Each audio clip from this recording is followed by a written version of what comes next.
Halo teman-teman semua, jumpa lagi dengan saya Susan Bumaikawati Sugiarto. Nah, kali ini saya akan membahas salah satu topik yang tentunya sedang hits dan hot, yaitu tentang SKP yang terintegrasi dengan PAK atau penetapan angka kredit.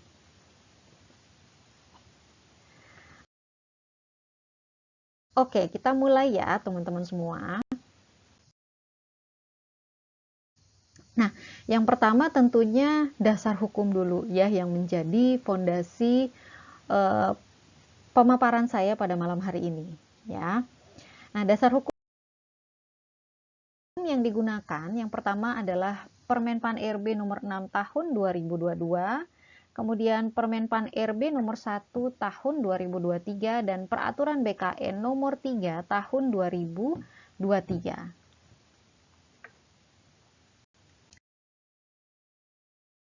Nah, sebelum kita menyelami ya, tentunya ada baiknya kita untuk mereview terlebih dahulu terkait pengertian-pengertian yang tentu mungkin sudah familiar ya. Yang pertama adalah tentang sasaran kinerja pegawai atau SKP. Nah, tidak ada salahnya bagi saya untuk menyampaikan kembali ya pengertian dari SKP ya, sesuai dengan judul pemaparan saya malam hari ini, yaitu SKP yang terintegrasi dengan PAK.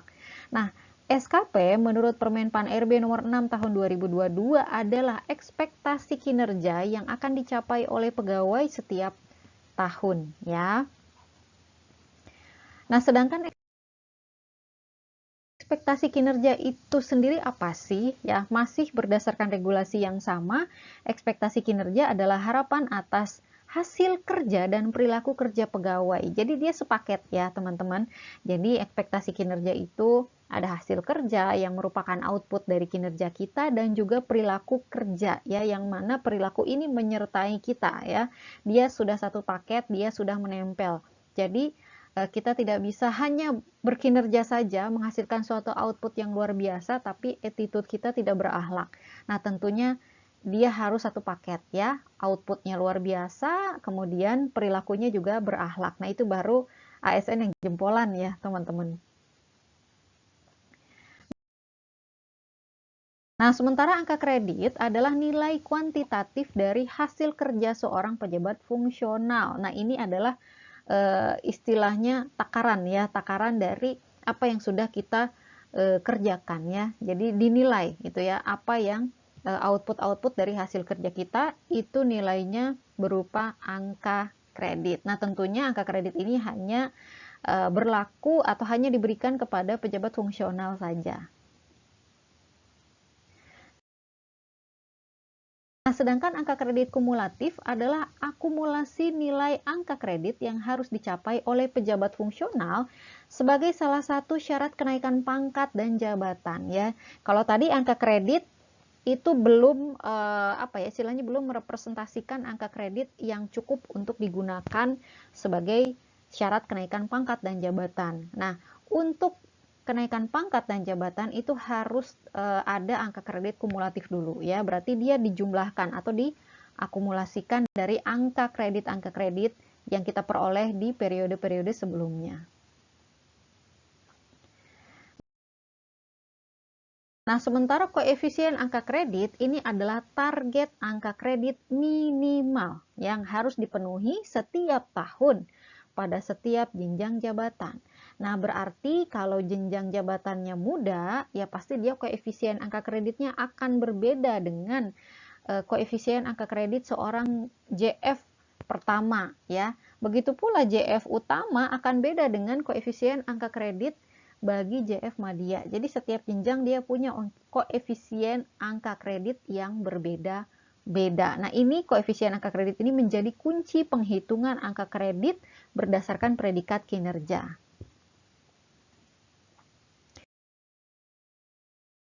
Nah, penetapan angka kredit atau PAK adalah hasil penilaian yang diberikan berdasarkan angka kredit untuk pengangkatan atau kenaikan pangkat atau jabatan dalam jabatan fungsional untuk setiap tahun ya. Jadi PAK ini ya, ini adalah angka kredit yang sudah kita coba atau upayakan untuk dikumpulkan ini di ditetapkan ya, ditetapkan dalam dokumen yang dinamakan PAK ini ya. Nah, jadi PAK ini adalah kunci ya, kunci bagi pejabat fungsional yang akan mengajukan kenaikan pangkat atau kenaikan jenjang ya. Nah, lalu du-nya mana, Bu? Dupak ya. Nah, dupaknya mana ya? Nah, tentunya berdasarkan Permenpan RB nomor 1 ya, dan juga berdasarkan peraturan BKN nomor 3, dupak itu sudah tidak ada ya, sudah nomor. Yang ada hanya pak ya, atau penetapan angka kredit ya. Nah, sekarang apa hubungannya? Bagaimana hubungannya antara SKP dengan angka kredit ya? Nah, tadi sempat saya sampaikan secara singkat ya bahwa predikat kinerja yang kita peroleh ya dari evaluasi kinerja terhadap SKP yang sudah kita susun bersama atasan di awal tahun, ini akan menjadi tiket untuk dikonversikan ke dalam angka kredit. Ya, nah seperti apa alurnya kita cek ya. Nah, ini tentunya juga merupakan konsekuensi dari terbitnya Permenpan RB nomor 1 tahun 2023 dan Peraturan Kepala BKN nomor 3 tahun 2023 ya tadi ya.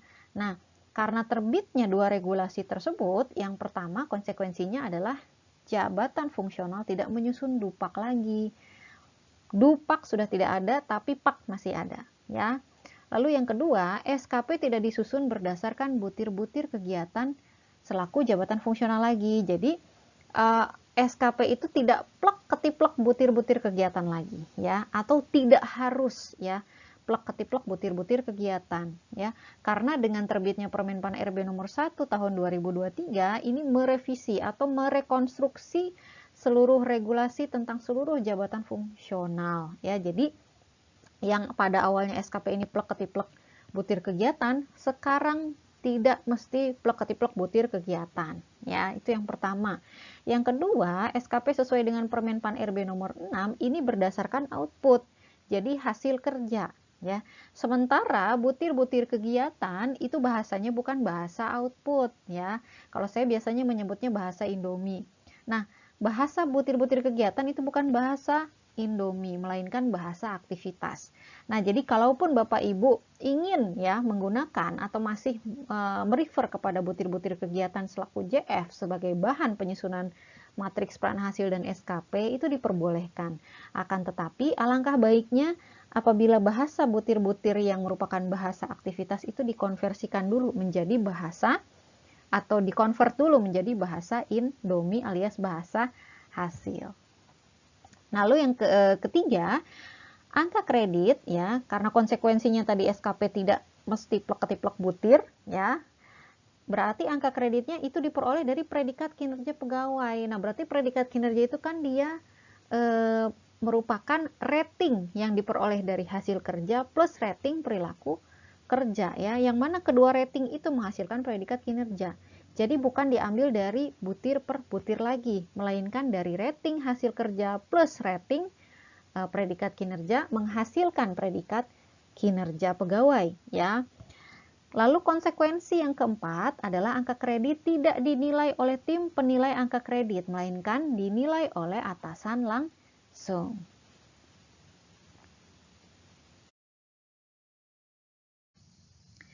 Nah, selanjutnya ya, jika memang tidak didasarkan pada butir-butir kegiatan, maka bagaimana penyusunan SKP bagi pejabat fungsional, kemudian juga bagaimana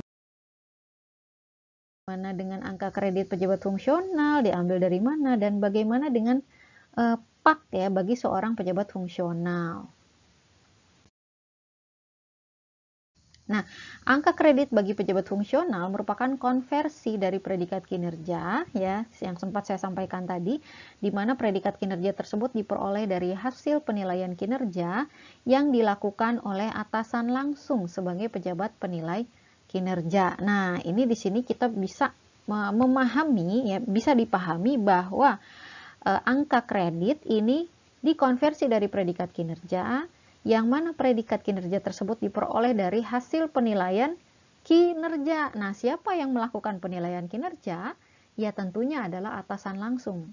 Atau ya, atasan langsung ya, yang mana atasan langsung ini adalah pejabat penilai kinerja kita ya. Jadi angka kredit yang ngasih siapa? Ya, pejabat penilai kinerja juga ya.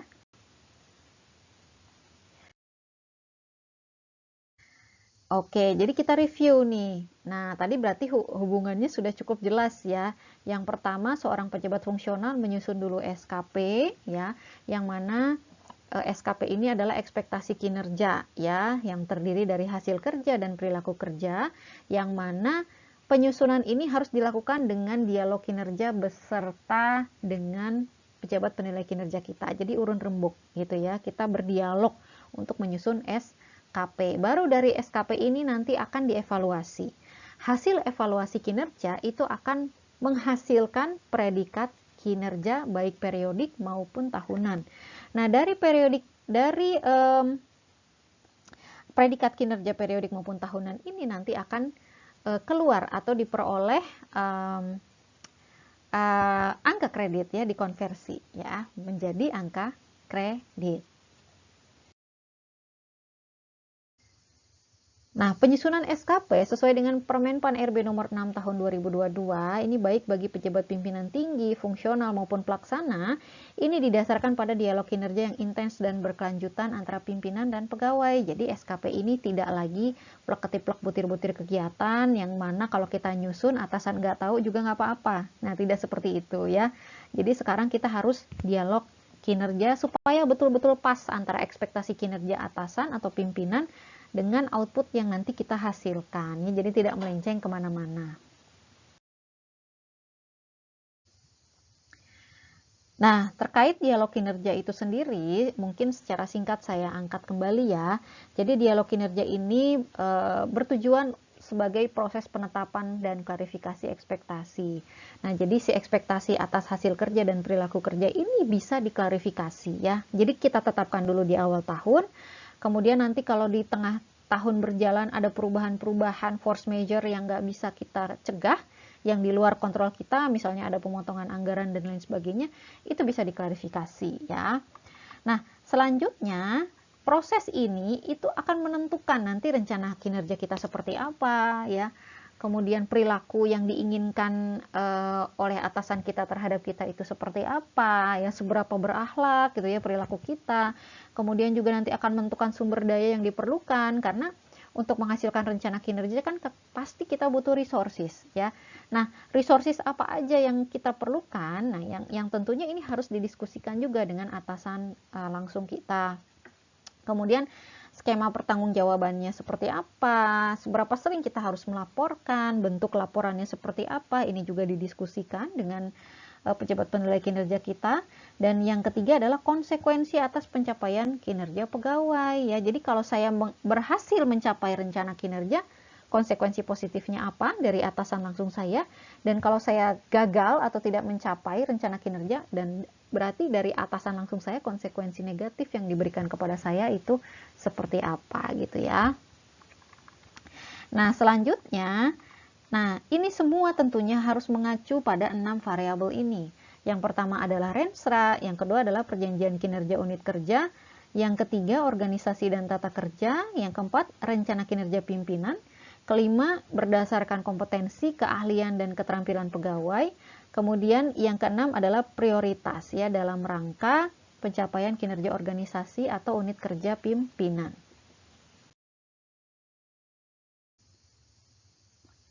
Nah, pertanyaannya tadi kita sudah mereview ya, oh SKP itu ternyata diperoleh berdasarkan dialog kinerja yang intensif dan berkelanjutan yang didasarkan pada 6 variabel tadi.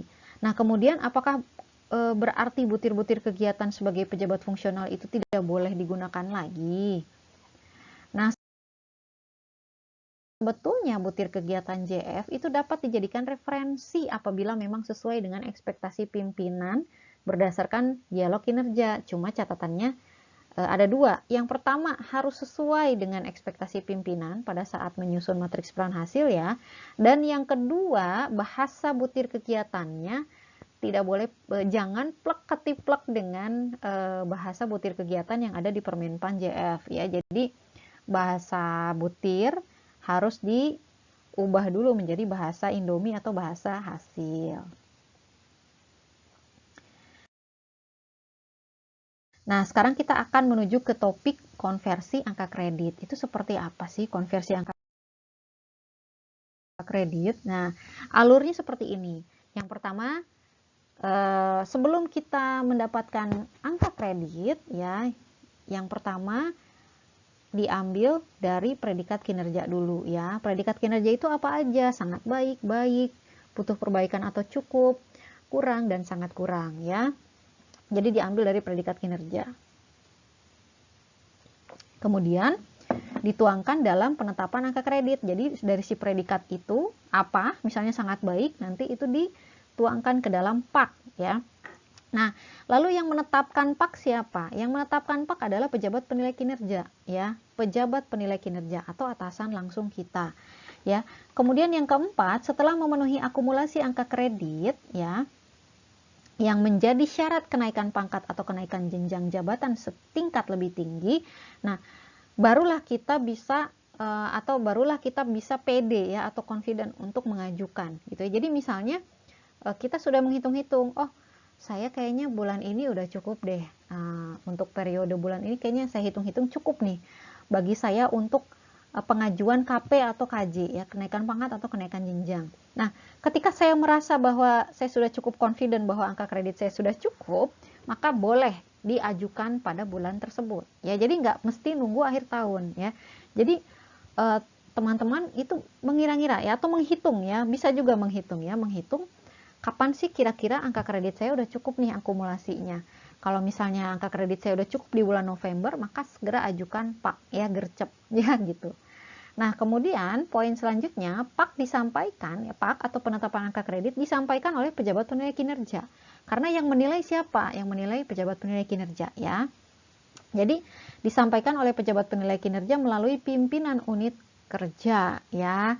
Paling rendah JPT Pratama kepada pengelola kepegawaian dan diteruskan kepada tim penilai kinerja PNS. Jadi semisal saya kemarin mengajukan PAK ya, kebetulan atasan langsung saya atau pejabat penilai kinerja saya sekaligus menjadi pimpinan unit kerja.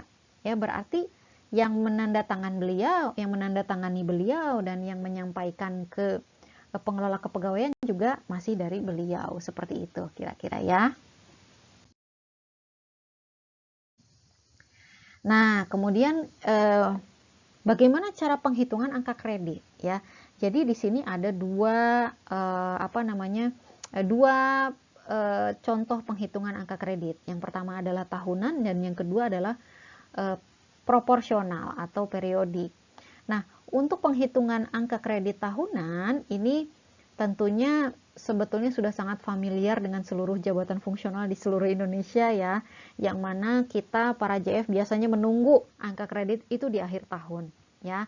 Nah, di sini rumus atau formulanya adalah persentase predikat kinerja. Maksudnya persentase predikat kinerja itu apa gitu ya. Jadi predikat kinerjanya apa dan persentasenya berapa gitu ya. Nah, dikali koefisien angka kredit tahunan, yang mana koefisien angka kredit tahunan ini adalah angka kredit ya minimal untuk masing-masing jenjang ya per tahun. Nah, contoh pejabat fungsional ahli pertama memperoleh predikat evaluasi kinerja sangat baik. Nah, sangat baik itu persentasenya adalah 150% ya. Predikatnya sangat baik, berarti 150% dikali koefisien angka kredit tahunan. Koefisien angka kredit tahunan untuk JF pertama adalah 12,5. Maka 150% kali 12,5 sama dengan 18,75. Nah, kemudian selanjutnya yang proporsional. Proporsional ini adalah periodik. Penghitungan angka kredit periodik. Nah, kalau penghitungan angka kredit periodik berarti harus disesuaikan dengan periode evaluasi kinerja periodik di instansi masing-masing. Ada instansi yang penyelenggaraannya bulanan, ada yang instansi yang penyelenggaraannya triwulanan ya, evaluasi kinerja periodiknya ya. Jadi macam-macam ya. Nah, contohnya seperti ini. Jumlah bulan periode penilaian dibagi jumlah bulan dalam 1 tahun. Contoh, bulan misalnya saya ngajukan kemarin bulan 9 ya. Bulan September. Berarti di sini diisi 9 per 12. Dikali persentase predikat kinerjanya. Nah, predikat kinerjanya apa? Kebetulan bulan 9 kemarin saya dapat sangat baik. Berarti kalau sangat baik itu kan 150% ya. Berarti 150% dikali koefisien angka kredit tahunan. Nah, kebetulan saya JF muda. Nah, JF muda itu koefisien angka kredit tahunannya 25 ya. Berarti 9 per 12 kali ya 9 per 12 kali 150% kali 25 ya. Nah, kalau di sini contohnya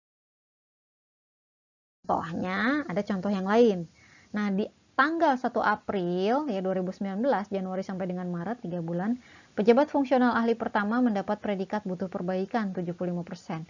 Maka angka kredit ditetapkan sebagai berikut. Nah, angka kreditnya 3 per 12 karena Januari Maret ya, dia triwulanan nih. Jadi triwulanan berarti harus nunggu sampai Maret ya. Tapi kalau tidak triwulanan, misalnya kalau bulanan nggak mesti nunggu sampai Maret ya. Kalau misalnya bulan 2 itu udah dievaluasi ya bisa 2 per 12 gitu ya. Kebetulan ini contohnya triwulanan. Ya, jadi dia sampai Maret itu 3 ya. 3 per 12 dikali. Waduh sayangnya dia predikatnya butuh perbaikan. Butuh perbaikan ini cuma 75%. Berarti dikali 75 kali koefisien ya untuk ahli pertama yaitu 12,5. Berarti angka kreditnya sayangnya cuma 2,34.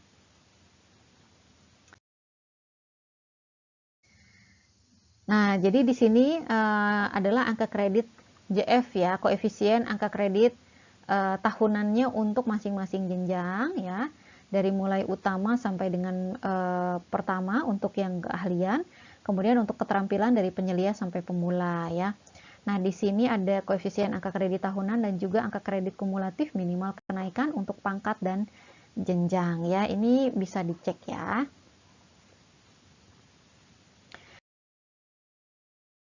Nah, sementara untuk konversi, nah ini juga sudah disediakan ya di dalam regulasi konversi predikat kinerja tahunan menjadi angka kredit tahunan. Jadi mulai dari predikat sangat baik sampai dengan sangat kurang untuk masing-masing jenjang plus koefisien angka kreditnya. Jadi di sini sudah tersedia, tidak perlu ngitung-ngitung lagi pakai kalkulator ya. Nah, kemudian ini adalah nilai dasar. Jadi misalnya sebelum nilai atau angka kredit Bapak Ibu itu bisa ditambahkan ya dengan angka kredit yang diambil dari predikat kinerja, maka angka kredit konvensional yang dulu-dulu itu harus dikonversi dulu menjadi angka kredit integrasi ya. Nah, cara mengkonversinya detailnya sih bisa kita cek di peraturan BKN nomor 3 tahun 2023. Nah, tapi secara gamblang angka kredit konvensional kita itu dikurangi nilai dasar ya. Jadi contoh misalnya saya ahli muda ya. 3D, angka kredit konvensional saya yang jadul itu 386. Nah, karena harus diinikan dulu ya, dikondisikan dulu supaya bisa ditambahin dengan angka kredit dari predikat kinerja, maka harus dikurangi dulu nih ya. 386 dikurangi nilai dasar ya. Nilai dasar untuk ahli muda ya 3D adalah 200, berarti 386 kurangi 200 ya, berarti angka kredit integrasinya adalah 186 ya. Nah, di sini berarti punya saya ya. Jadi nggak usah kaget kalau angka kreditnya seolah-olah menyusut, padahal nggak menyusut ya. Sama aja, cuma dikurangi nilai dasar. Nah, ini ada contoh SKP saya untuk 9 bulan ya. Karena saya akan mengajukannya itu bulan 9 ya untuk PAK-nya. Nah, jadi SKP-nya juga sampai bulan 9 ya.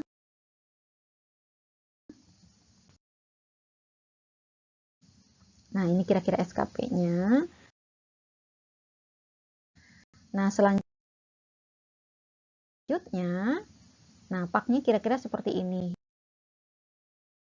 Yang pertama adalah konversi predikat kinerja bulan ke-9-nya dulu ya. Jadi bulan ke-9 kebetulan saya mendapatkan predikat sangat baik dengan persentase 75. Kenapa 75? Karena dia 9/12 tadi ya. 9/12. Ya, jadi 9/12 75. Koefisien per tahun ya, karena sangat baik maka koefisien per tahunnya adalah 150% dari 25 ya. Jadi koefisien per tahunnya bukan 25 lagi tapi 37,5 ya, karena dia koefisiennya adalah koefisien sangat baik. Nah, kemudian angka kredit yang didapat adalah 37,5 dikali 75% ya. Hasilnya adalah 28,125.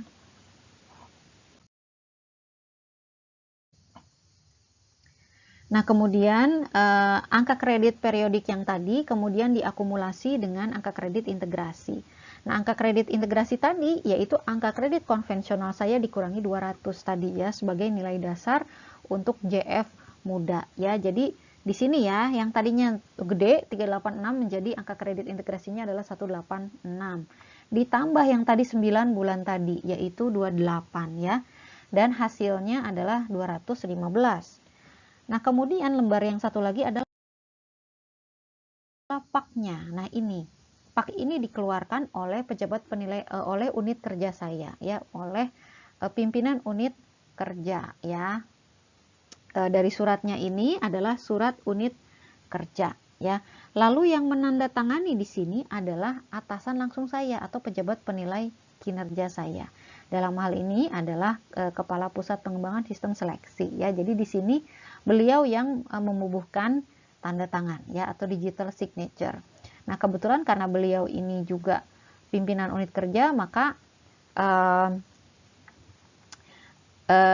pengiriman PAK ini juga langsung dari beliau ya, dari beliau selaku pimpinan unit kerjanya.